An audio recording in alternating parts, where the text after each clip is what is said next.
Hi, everybody, this is Michael Chambliss coming to you from beautiful Waikiki, Hawaii, and you're watching the ETA Files.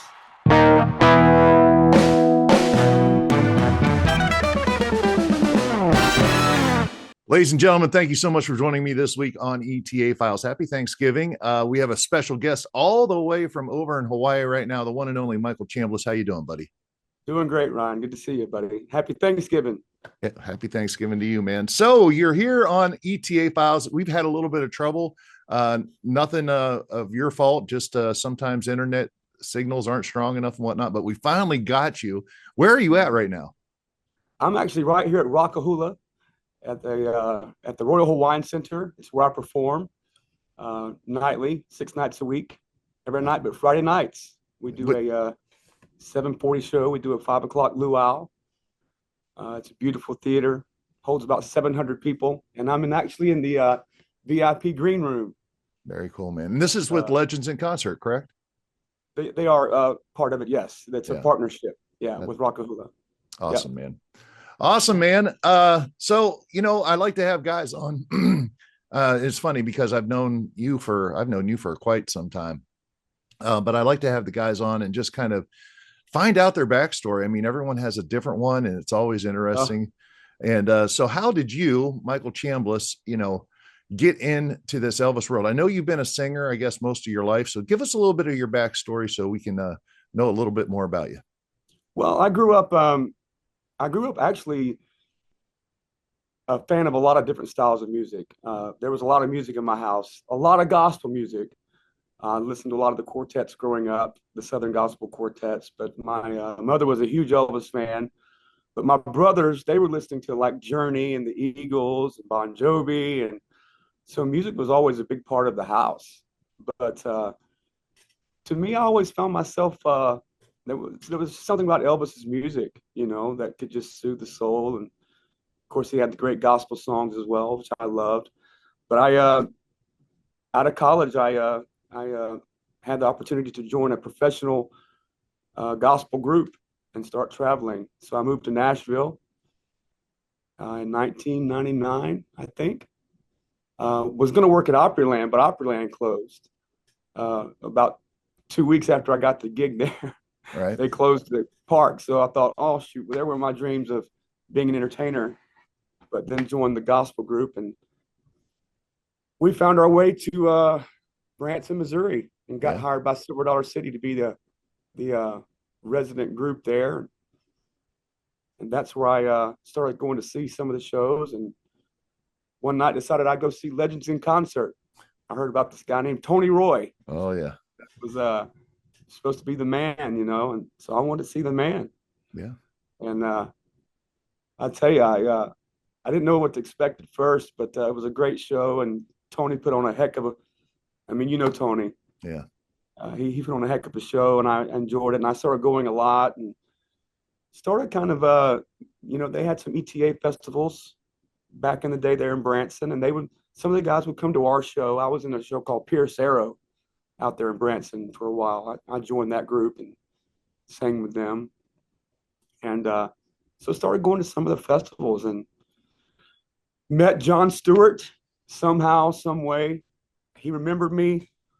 I got a call one day that he was doing a show in Pigeon Forge, Tennessee, wanted me to move out there and be like the host of the show. And there was going to be Elvis's coming through. Right. And they were going to be like the big part of the show. It was going to be a hybrid show, a country music show meets Legends, kind of.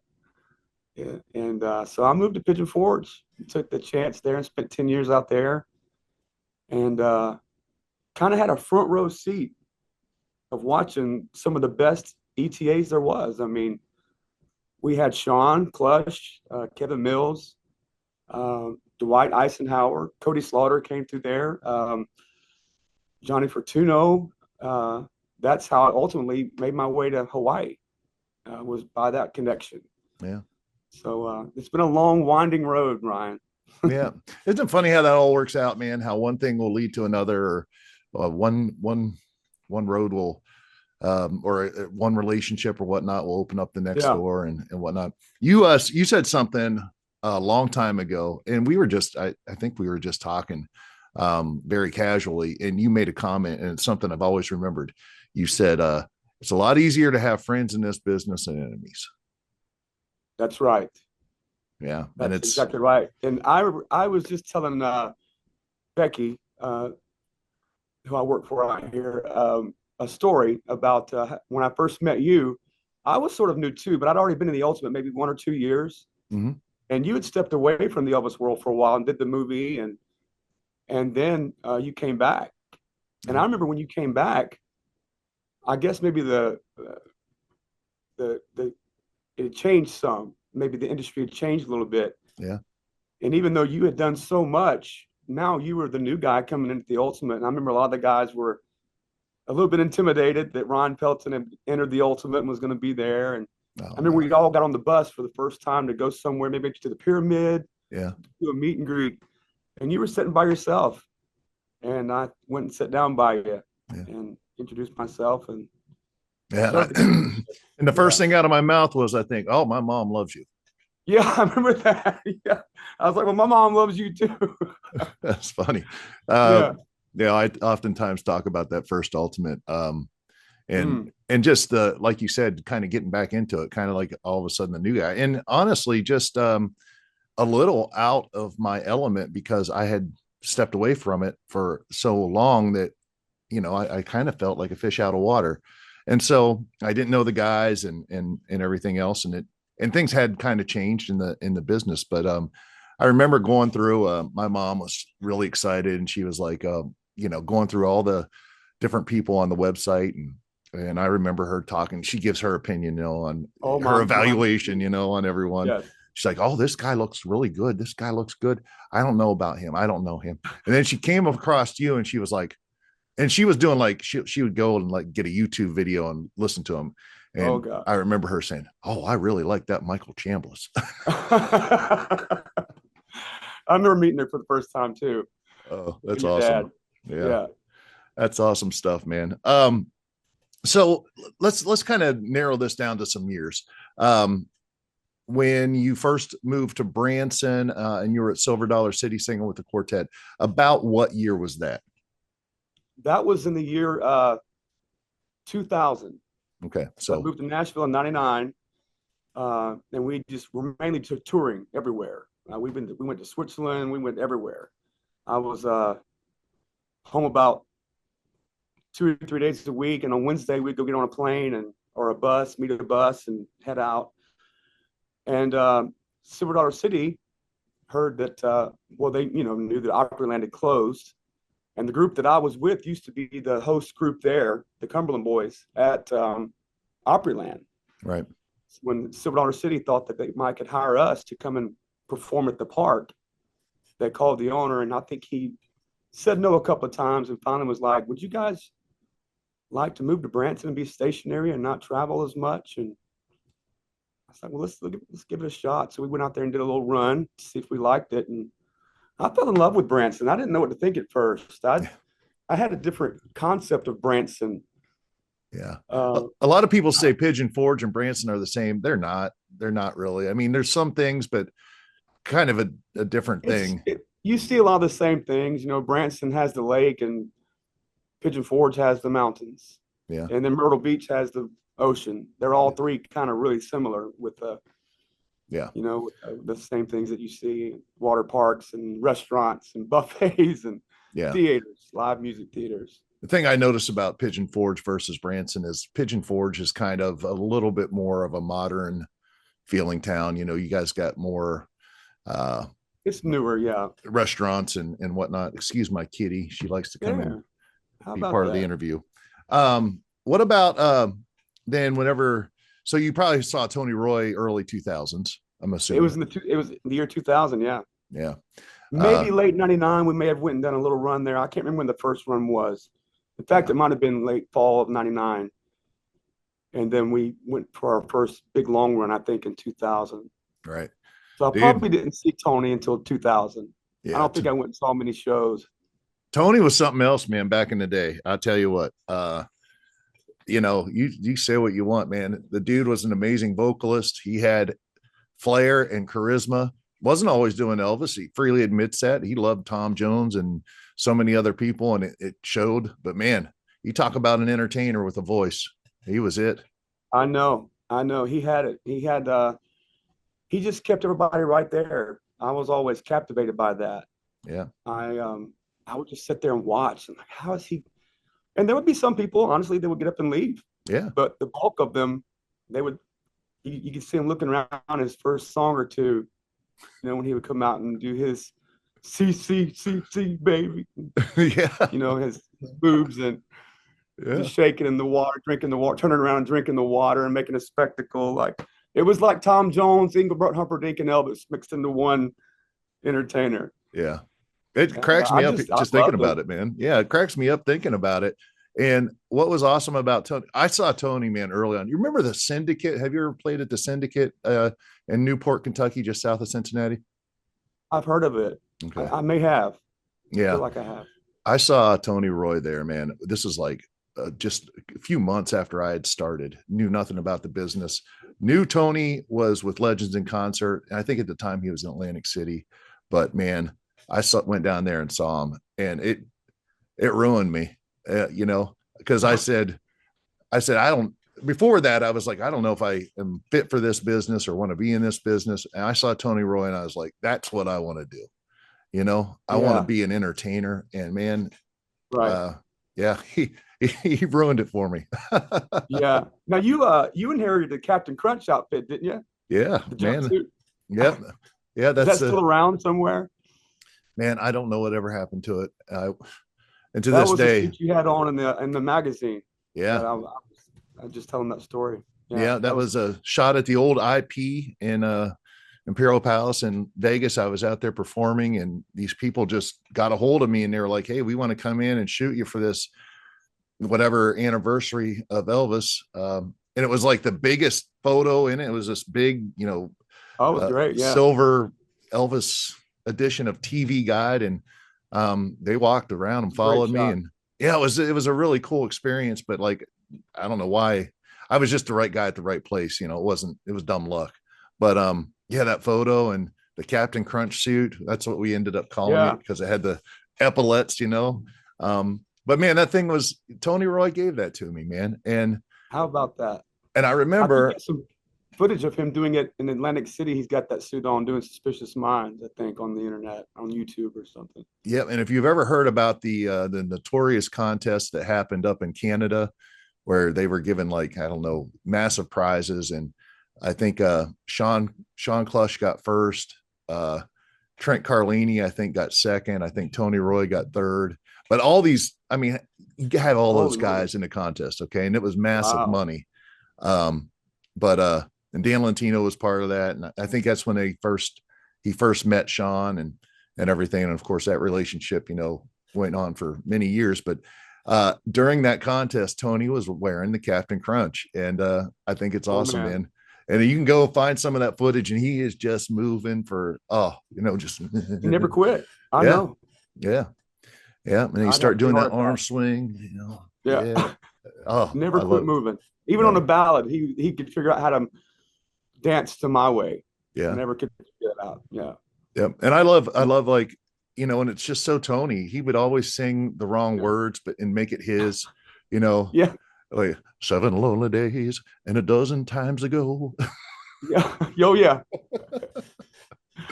I throw a little Tony Roi in every single night on I do Burning Love here. Yeah. And one of the opening lines, there's something that's something that Tony added that I put in there too, because I had bought his live album. I was such a big nerd back in Branson, but Tony was so nice to me. He always said, he gave me one of his CDs. Here, B. Yeah. You know, he called everybody B for some reason. I don't know what that stood for, boy, or I don't know. Signed it to me, and I would listen to that thing over and over. And a lot of it was his comedy. He was so funny on stage, you know. Yeah. Yeah. And sometimes once in a while, man, I'll get a wild hair, and he'd always end like Suspicious Mind. He would say, you know, when you're cutting it off, he'd go, the face. I don't know why, but he'd say the face. Yeah. So sometimes I'll do that, just, you know, Yeah, he's intertwined in this business, no doubt about it, man. absolutely. No doubt about it. When you first uh got over with Pierce Arrow in Branson here, about what year was that? Okay, so I joined Pierce Arrow in late 2002, early 2003. Okay. So you Officially. weren't really at Silver Dollar City that long. Not really, about 3 seasons. I Okay. know I 2000, 2001, 2002. Okay. And in late '02, Pierce Arrow had me come fill in for somebody that was sick. And Silver Dollar City allowed me to do that. And that was a bad mistake. They paid a little bit more uh, Yeah. than Silver Dollar City was paying. And plus, there's something about being on the strip, Yeah. everybody wanted to make it to one of the big shows on the strip. And back in the day, Pierce Arrow was one of the biggest shows out there. And Oh I yeah. loved the show. I loved Paul Harris was the comedian back in the day. Yeah. And then Jarrett Doherty became our comedian. And we had a great show. Yeah. Yeah. Um, we had big crowds every night. It was a rough schedule, 3 o'clock and 8 o'clock, 6 days Yeah. a week, about Yeah. 10 months out of the year. But I didn't know any better. And I was a lot younger then. So Right. When I first moved to Branson in 2017, I believe it was, we were doing 3 and 6 or 3 and 8 rather every day, 6 days a every week. day. And you want to talk about Groundhog Day, man, I know, bud. it gets crazy. And now we only do 2 shows on Sunday, and it's like Sunday's coming around. It's like, oh man, but we have to do You have that. one day to do laundry and buy groceries and everything, and then you don't feel like doing anything. Yeah. But Yeah. I don't know. I don't know how I did it. I really Yeah. don't. I know, I don't man. think I could do it now. I remember coming home and like getting in the hot tub and just being like, oh, and you just, Yeah. it wears you out. I think one of the biggest battles in that too is the mental aspect of it, because most people don't realize being an entertainer, you don't have days off. Like, you can Nope. work an office job and be sick and not really in it that day and just kind of coast through, and it's fine. It's fine. Yep. You don't have that option as an entertainer, and there's real anxiety that comes with that. I mean, I don't think a lot of people realize as entertainers, when we wake up because we know we have to be up at least this time to, be warm or be ready for, the performance. We think Mhm. about what we eat, what we drink, and all this stuff throughout your day, because ultimately it is going to, in some way, shape, or form, impact positively or negatively the show and your performance that night. So a lot of Mhm. people don't realize that, and that's a lot of somewhat kind of stress to live under. Yeah, and I remember back in the day. Again, I was in my 20s and early 30s when I was doing all that. If you got a sore throat, Yeah. you didn't have. You had 2 shows you had to do, and at Pierce Arrow, we were the show.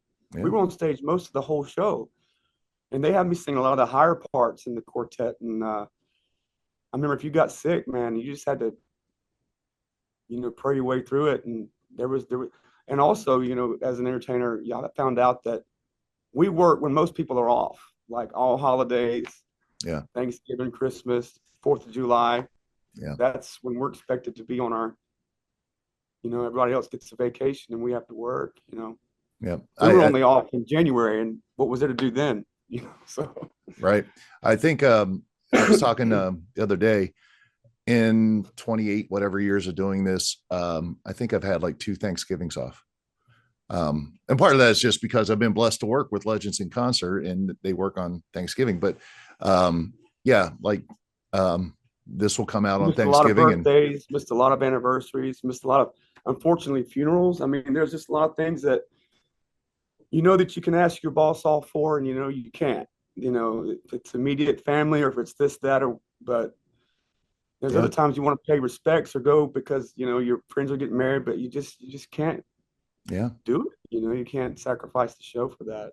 Right. And now you're in Hawaii. Ooh. God forbid anything bad happens. I mean, you're a long flight and expensive ticket to wherever. Well, it's a little bit harder for them to get someone, like if you're on the mainland, a theater can probably call around and within so many hours have an Elvis there, can probably drive in. Right. here, if there's an emergency, and there has been. I've had, unfortunately, I lost my brother earlier this year, and Oh, I'm sorry. yeah, it was a couple of days before we could, work things out. But Yeah. you know, this has been a great experience over here, though. Fortunately, we only do one show a day. There's only one day a year. I think New Year's usually we do two shows. I'm not sure if we'll do that this year, but All right. in the Awesome, past man. we have. Yeah. So let me ask you a couple questions about the Elvis world versus Okay. some other things. You have the luxury, and listen, you're an amazing vocalist. Anybody that hasn't seen Michael, man, check him out. He's an amazing vocalist. And obviously you don't get the jobs with the quartets and Pierce Arrow and all that unless you are. So, but and that was one thing too, I noticed, right away in watching you in terms of the ultimates and whatnot, you've got an amazing voice. So, you had the opportunity though to come up through a different route than most guys. Yeah, you liked Elvis and whatnot, but you're just a singer, man, and that led you to this quote unquote Elvis world, which you dabbled in for quite a while, being involved in Pigeon Forge and all that. And even now, to a degree, with Legends in Concert in Hawaii. Although I often say, and tell me what you think about this, Michael, I often say that there's a stark difference between the Elvis world and Legends in Concert. I feel like Absolutely. Legends in Concert separate, because as much as you're performing as Elvis, there's people that come to the show that aren't there to see Elvis. They're there to, And let me tell you this, Ryan. Yeah. There's a huge difference between Legends in Concert and the Elvis world. Then there's another huge difference between being over here in Hawaii versus even Legends, because we have a lot of the Japanese folks that come over and our Chinese friends and people from the Philippines, that there's a language barrier. So, we mainly do the hits here. Yeah. And I always thought I was a funny comedian, and I like to talk on stage. And I was taught real quickly, we don't talk a lot here. And I still catch myself talking too much sometimes, because I think I'm a great storyteller, but I'm really not when I listen back at it. But you have to keep it very, very simple here, Right. because of that. Right. And so that was something I had to learn too. Right. It's very much the same. They want the same thing, every night. Do you find that fulfilling? It's challenging, Yeah. I get anxiety a lot sometimes, but of course I've always battled that. But yeah, it's very fulfilling here. The crowds are great. They're so nice here. They're so welcoming, and Elvis, they love him in places like Japan, especially here in Hawaii. I mean, him and Don Ho and Yeah. Cousin what was his name? Brother is. I mean, those guys over here are legends, Yeah. But you can't go anywhere without seeing a Blue Hawaii or something of Elvis over here. Yeah. And of course, this show's called Rock-A-Hula. So. Yep. Have you taken the tour of any of the sites and whatnot, from any of the Elvis movies and all that? I have seen some things. I've been to the Blaisdell where the Aloha was performed. All right. And it looks so much bigger to me when I was growing up. Maybe because of the mirrors. I don't know. Yeah. But it's not as big as it looks on my VHS tape that I wore out growing up. Right. Right. Yeah, I've seen some of the sites. Yeah. Where he, of course, I stay where my hotel is that I live in. I can see the Rainbow Tower from my room. Right. Where he spent a lot of time in his last vacations, and the Hilton Hawaiian Village is right there. Right. So that's pretty cool. I can always picture that helicopter coming in, Yeah, absolutely. Yeah, absolutely. Good old days. Hawaii is something special, no doubt about it. When you think of your time, I guess, in the Elvis world, do you feel like over the years, during your time, it has changed, or some people call it evolved, some people call it devolved? What's your kind of thoughts and opinions on the Elvis world as a whole? Well, when I first started out, there was more of the I think more contest. There was the festivals weren't as, you had Ronnie Craig that did the Elvis Explosion. You had Jason Sherry doing his thing. Um, yeah, Kurt Brown had a couple of things going on. His was mainly casino things. But now it seems like there's a festival every month somewhere, and I've seen that to where and it's definitely changed, and there's not contest at those festivals. A lot of those now, Yeah. you know, Yeah. I it started changing really quickly for me. I'm very blessed. I feel, and I have to always remind myself that I am blessed that I get to do what I do. That I have a place here, stationary, that I can just walk on and do a show and not have to look at where a festival is going to be each month and try to go enter this contest and depend on, because you never know, man. You never know if you're going to win those things, and then you Yeah. spend all the money. And Yeah. um, so I'm very blessed. But yeah, it's absolutely evolved, I guess. Yeah. I don't know which way, but it's definitely changed. Yeah. I think the further away, 1977 is a while ago, man. You start thinking about that. And I think the further we get away from 77 when Elvis passed away, I think there is going to be changes. And the further you get away, the more changes there's going to be. I think we've seen Mhm. evidence of that.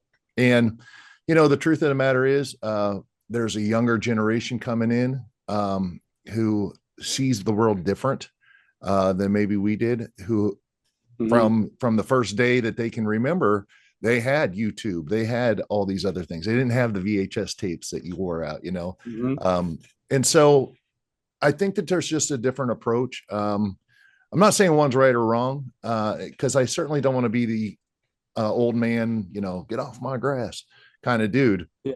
And I'm down with like the evolution of things. I get it.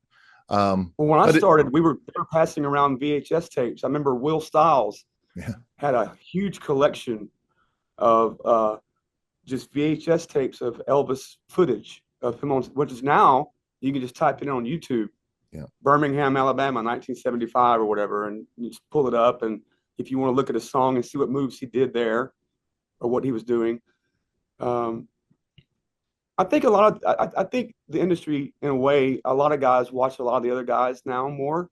yeah, And back, it was always beating my head to just watch Elvis. I remember yeah, Sean used to always tell me that. Watch Elvis. Don't watch these. Watch Elvis. Watch him. yeah, What he did. And that was good. But there is some footage. I'll find myself sometimes going and looking at other guys to see what they do, because there's some songs that he didn't perform live. yeah. So I'll try and see what another guy's doing or Yeah, how that's they always perform the it. interesting challenge, right? The songs that were, Right. Do you do it? Yeah. yeah, Yeah. studio only, and like, well, what you know? But I think after a while, don't you kind of just get it in your body, and you kind of just feel it almost? Yeah.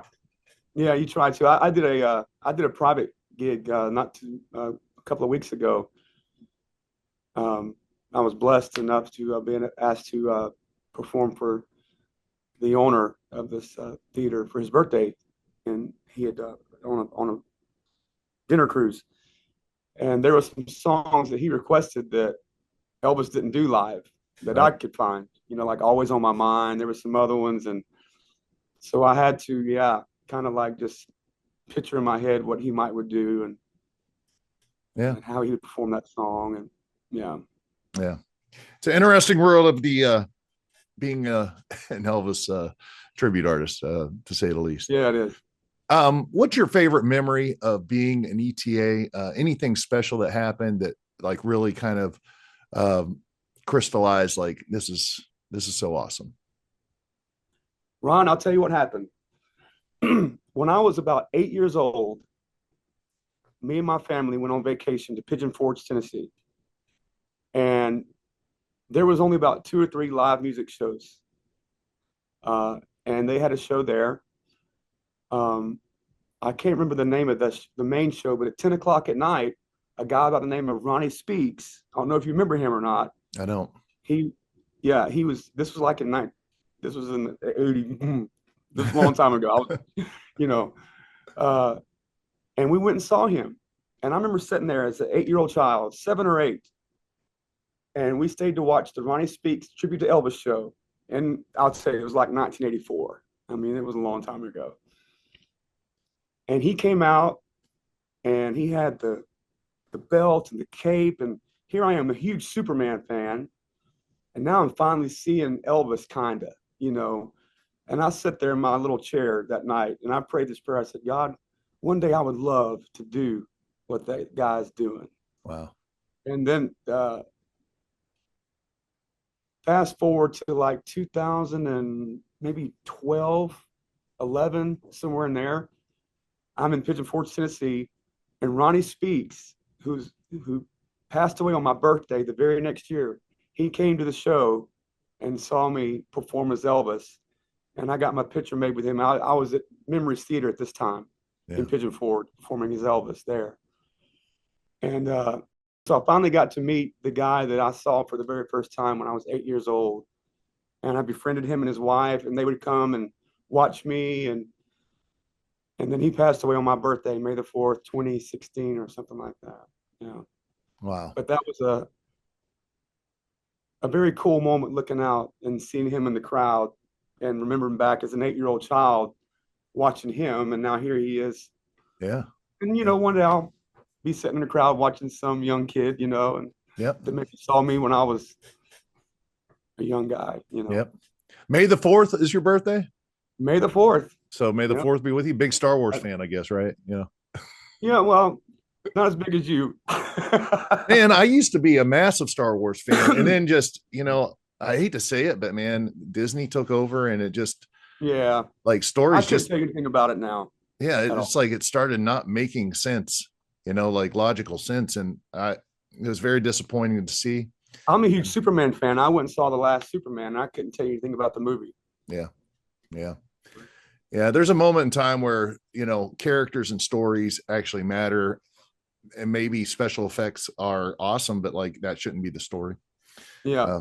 So anyway, Michael, do you see that was a special moment for me? And then last night, you know, little things happen that you don't expect, that reminds you that you're a blessing to people. We had a special needs young lady in our crowd that was a huge Elvis fan, and she stood my whole show and danced and sang every song. And I went out and gave her a scarf at the end, and her mom came up to me at the meet and greet, and she had tears in her eyes and thanked me so much, and said that I made her daughter's night, or, you know, making her feel special like that. And moments like that, little things. Yeah. Are the ones that, and they just come out of left field sometimes, remind you and humble you down when you really need it. Yeah. Being humble in this business is a rare thing, but it is the most valuable thing I think you can have. And I think ultimately it leads to longevity. Talent is one thing, but man, being able to just be a real human being and remain humble is so important. Mm-hmm. Better to have friends than enemies. Yeah. In this business. Yeah. Easier to have friends than enemies in this business. That's right. No doubt about it's easier. Now, forgive me if I don't want to bring anything up. We're close to the same age. I think I'm a little older than you. I'll be 53 in January. Okay. So, yeah, I'm 49. Okay. Yeah. I was going to say, it because I think we're my last year of 40s. Yeah. Well, yeah. Yeah. It's awesome. Don't get me wrong. Other than physically, you know, joints hurting and stuff like that, but it's awesome. You know, in so many ways, I feel it's certainly smarter and more grounded, more me at this age than I did even, you know, in my 30s. But, you know, one of the things that comes around always is, you know, am I going to be doing this when I'm 60? Am I going to be doing this when I'm 70? So on and so forth. Do you have any thoughts about that for yourself in terms of longevity? Oh Lord, yes. I probably think about it too much, especially doing Elvis. We kind of like a milk jug. We kind of have an expiration date. We just can't see it real good, but we know it's there. But I'm encouraged by guys. I think as long as you maybe take care of yourself and how you look and maybe your voice, and you can work on a little ways. But I think about it a lot. What's the next chapter of my life? Going to be after this, and I don't know. Yeah. But it could. I mean, there's guys that are 10, 12 years older than me that are still out there every Killing week, it. Yeah. killing it. Doing a great job. And those same guys, and they're in high demand. So I don't know. We'll see. Yeah. But I do think about it a lot, Ryan. Yeah. Probably too much. Yeah. Yeah. Don't weigh yourself down on it. The thing about it is that, I kind of have a real simple take on it. God's in control of all of that, for me. And I just think that, there's going to come a day, I know. And like I said, I don't think that it's, next week or next year, but there is going to come a time where that decision is made. And it's so weird to think that will actually happen, because it's even almost more so than Elvis, just being an entertainer has, it's like, it's who you become, especially when you're doing 7 shows a week, 6 days a week and 11 months out of the year for 28 years. It kind of becomes a part of who you are, not just as a human being, but also just like your scheduling, the way you think, the way you operate on a day-to-day level. So it's been very interesting for me to have some of those thoughts for the first time, and yeah, for sure. I never really had those thoughts until maybe just maybe a couple of years ago. Yeah. Especially when there's pros and cons to doing what we do. I'm out here in Hawaii. Before I came here, I was pretty much had a lot of the festivals, just every month somewhere, twice a month somewhere. The phone was ringing a lot, but it doesn't ring now because pretty much everyone says, well, he's busy out there. Yeah. So if they buy me a plane ticket off this island, I've got to start calling. Yeah. Hey, yeah. Yeah, for sure. So I do think about those things. Yeah, for sure.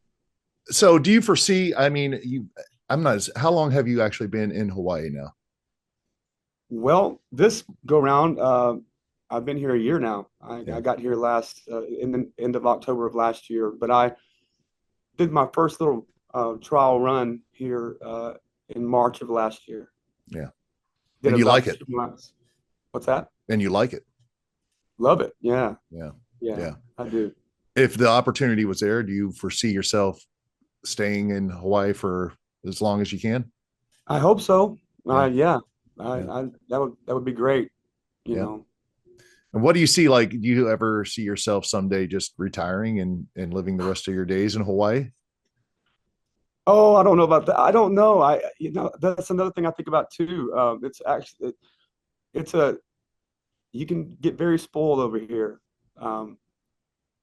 It's 86, 87 degrees every day. You never know what, back when I was living in Tennessee and Missouri and even Mississippi, we did have seasons. Yeah. It would get cold. Yeah. Here it's just beautiful every day. It's funny, some of the folks I work with that have grew up here, if it dips down into the 70s at night, they're like freezing. It's cold outside. I'm like, cold? Yeah. Because I'm a sweater, man. I sweat so much. Yeah. When I'm on stage, I look down at the floor and I feel bad for the dancers sometimes. I hope they don't slip. Yeah. Because I just pour sweat. Yeah. Just always have, So for me, it's great. Yeah. Yeah. I asked this question of a lot of the guests because I think it's just intriguing what everyone comes up with. Elvis has obviously had a big impact in our lives because of what we do. And so much credit goes to Elvis Presley because of that. I mean, there was a moment, Michael, where you've had success being yourself in the gospel groups and whatnot, which is awesome. I don't know that a lot of people have success outside of Elvis who are in this Elvis business. I'm an example of that. I was in the Elvis world, but got a lead role in a movie. They made me change my name to become myself, which is weird. But you know, it's one thing, man. Just try doing it without Elvis, and you'll see real quick, you know, the difference. And so I think that I say all that to say this: we owe Elvis Presley a lot for the, you know, having the platform to allow us to be able to entertain as we do. But I often think, I want to add something to that real quick. It's so crazy you said that. I hope I don't offend anybody when I say this, but I remember when I was just me, Michael Chambliss, part of these gospel groups and albums and stuff like that. When I would go out for a solo gig or whatever, even in Mississippi, in places where a lot of my people were, they wouldn't come out. But as soon as I was Michael Chambliss as Elvis, the place was packed, you know, and I could go to anywhere. But if I'm Elvis, but if I went there as just Michael tonight, Friday night, Michael Chambliss, no one's going to show up, you know? Yeah. And so that was weird for me in the beginning. And I had to just realize, you know, that's just how it is, you know, it's just, he's a draw. Yeah. That no one would come here to this Rock-A-Hula just to see me, you know, but they like to see an Elvis up there. So, and that's why I constantly am invested in, just amazed at the success my other podcast, the Ryan Files, has had. Actually, today at 11:04 a.m., we hit 100,000 subscribers. So, I mean, but it's a non-Elvis thing. It's just, you know, it's Ryan Pelton, the Ryan Files. And I take a lot of pride in that, because I know how hard it is to do something without being able to, you know, walk around with, you know, on the shoulders of Elvis Presley, so to speak. So that's right. But if you had a chance, and I asked this of all the guys, if you had a chance to, you know, you got the Rock-A-Hula time machine back there, okay, and you were able to step inside of it and go back and visit Elvis at any given time in his career, and you were there for 1 hour, where would you go meet up with Elvis, and what would you talk to him about? I've always loved the Elvis of like 1970. I just feel like he had done all those movies for so long, and it was fresh and new to him again. He was on his game. He was in great shape. He hadn't let a lot of the problems of life get to him yet, you know. I would love to go and sit down with him in 69, 70, right in there, and just pick his brain. Just the walk, the way he walked on stage, everything he did was just, even though it wasn't thought out, probably it just happened to him naturally. I have to work on that and practice it so hard for something that just came so natural to him. I would love to just sit and ask him those questions, you know, how did you come up with that? You know? Yeah. Wouldn't it be awesome the nerve to get up there and do those moves, and to do the, you know, I do some of the poses at night at Rock-A-Hula, and I'm like, I look so dumb right now probably doing this. Oh, but for him, it was, you know. Yeah, and I mean, I guess, wouldn't it be really awesome to be just naturally that cool? Yeah, it would be nice. Right. Yeah. Anyways, tell the people how they can get a hold of you, as far as just you personally, on your social media or anything that you've got going on as far as a website, anything. Yeah. Well, you know, I've got Facebook. I also have two different fan pages. And unfortunately, Ryan, I don't know the different names of the two fan pages. One's ran by a lady, and one is one I started myself. And I should post more on there. The lady that runs my Facebook fan page, Cheryl, she posts a lot. So they could just type in Michael Chambliss on Facebook, and there's several different options to look me up on there. Of course, I have an Instagram account. But like I said, being here in Hawaii, there's not, I'm here. Yeah. I was posting a lot more when I was going to be at this festival or that festival. Of course, I'll be at a couple of them in April. The Lone Star Elvis Festival in Grapevine, Texas, and then the Georgia Tribute Festival. So that'd be kind of cool to go back and do a couple of festivals and see everybody for a little bit. And that's a long flight, man.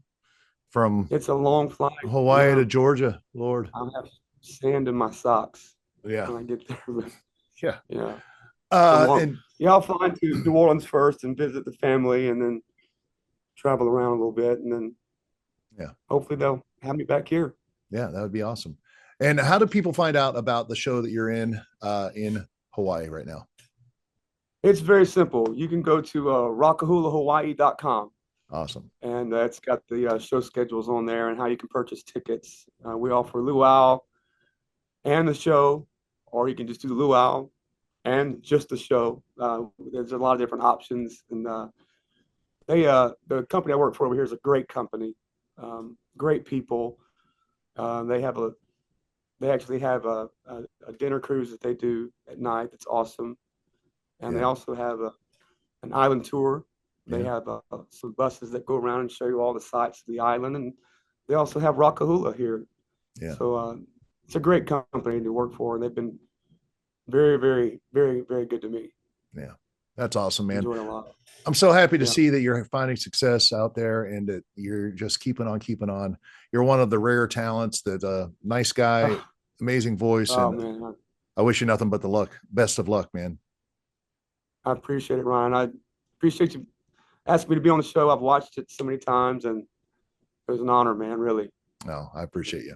Yeah. Happy Thanksgiving, brother, and hope to see you soon. Have success over there and be amazing, and we'll talk soon, okay? Thank you, brother. Thank you so much. Ladies and gentlemen, the one and only Michael Chambliss.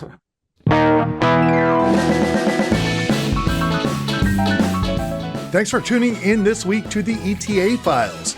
If you enjoyed this episode, please give it a thumbs up and share it with your friends. And as always, be sure to hit that subscribe button and join the ETA Files community. And if you're looking for something a little different, be sure to stop by my podcast, The Ryan Files. Keep rocking, my friends, and I'll see you next week with another story from the Elvis tribute artist world.